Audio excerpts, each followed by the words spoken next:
Welcome to the Knowledge Gumbo podcast. I'm Alicia Thomas. This is a space where we share the stories and the wisdom of Black women who shaped the world and on whose shoulders we stand. Each week consists of sharing one quote, a little context, and an honest reflection, followed by a question you can carry with you. Let's begin with today's quote.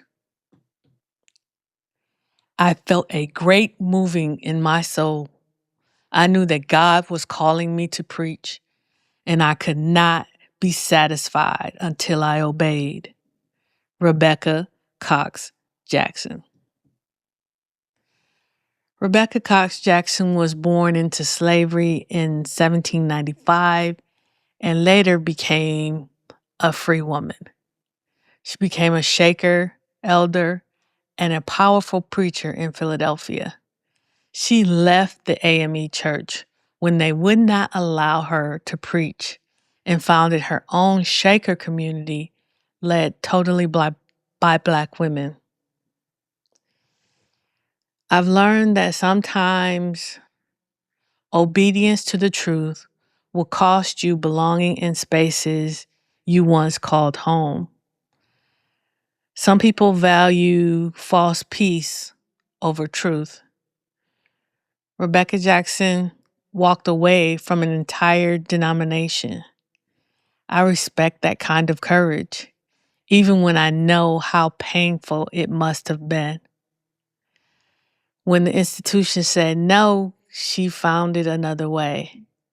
I think about myself and women I know who've had to leave jobs, leave congregations, leave relationships because staying would have been betraying something essential in themselves. And it's not easy. It's lonely. And one needs to be mindful to avoid bitterness and holding on to offense for the people and places that I and others have been forced to leave. The history of Black women preachers is a history of resistance. From Sojourner Truth to Rebecca Cox Jackson, these women claim the right to interpret scripture, to speak directly about God, to lead worship and revivals, all while being told that their gender disqualified them. Some, like Jackson, walked away to build something new. The Shaker community she founded in Philadelphia was a radical space.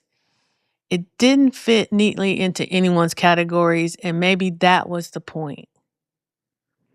When you're already breaking rules just by existing fully, you might as well build something that reflects the wholeness you know is possible. These women preached in fields, in homes, and on street corners. They wrote spiritual autobiographies that documented their divine encounters, their visions, their authority. They created a record that said, "We were here, we were called, and we answered." What have you had to walk away from in order to remain faithful to yourself?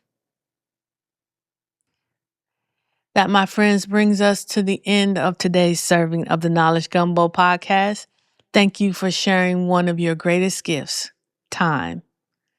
If this quote stirred something for you, like great gumbo, let it simmer and choose to share it with love to another Black woman. Until next time, take great care of your mind, your body, and your soul.